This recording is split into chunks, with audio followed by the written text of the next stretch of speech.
ആയിട്ട് ഇതേ നല്ല മഴയും കാറ്റും ആകപ്പാടെ ഒരു വല്ലാത്തൊരു അന്തരീക്ഷമാണ്. നല്ലൊരു തണുപ്പൊക്കെ ഉണ്ട്. അതേ വാപ്പായും മക്കളും ദേ ഇവിടെ ജീപ്പിൽ കളിയാണ്. ഞാൻ അതേ കാപ്പി ദേ ഇന്ന് പുട്ടും മുട്ടക്കറിയാണ്. അങ്ങനെ ദേ പുട്ടും മുട്ടക്കറിയാണ് ഇന്നത്തെ കാപ്പി. അതെല്ലാം സെറ്റായി കഴിഞ്ഞു. പിന്നെ ദേ കാപ്പിയെല്ലാം കുടിച്ചു. അത് കഴിഞ്ഞ് ദേ ഒരു പാല് കാച്ചുകൊണ്ടെന്നും പറഞ്ഞുകൊണ്ട് ദേ ആൾ രാവിലെ തന്നെ മുങ്ങിക്കളഞ്ഞു. അങ്ങനെ ദേ വാപ്പച്ചി പോണതെന്ന് നോക്കി ഞായറാഴ്ചയായിട്ട് ആകപ്പാടെ ഒരു അടി കിട്ടിയതുപോലെ തോപ്പിക്കുട്ടന് ഫാനായിട്ടുണ്ട്. അങ്ങനെ ദേ വാപ്പച്ചി പോയിട്ടുണ്ട്. അത് കഴിഞ്ഞതേ ഉച്ചയായപ്പോൾ ഉണ്ട് നിഹായും അജിക്കുട്ടനും മയൂറും മദിനയും ഉമ്മയൊക്കെ വന്നു. ഇന്ന് അജിക്കുട്ടൻ്റെ ഉമ്മച്ചിയുടെ വാപ്പച്ചിയുടെ 10th വെഡ്ഡിങ് ആനിവേഴ്സറിയാണ്. അങ്ങനെ ദേ ഞങ്ങൾക്ക് കുഴിമന്തിയും സംഭവങ്ങളൊക്കെ കൊണ്ടുവന്നു. സൂപ്പർ ടേസ്റ്റായിരുന്നു. അതൊക്കെ കഴിച്ചു. പിന്നെ ദേ പായസം ഉണ്ടായിരുന്നു, പാൽപ്പായസം. അതും ഞാൻ കുടിച്ചു. സൂപ്പർ ടേസ്റ്റായിരുന്നു.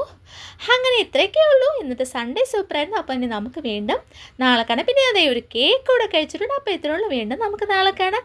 അതുവരേക്കും ബൈ ബൈ.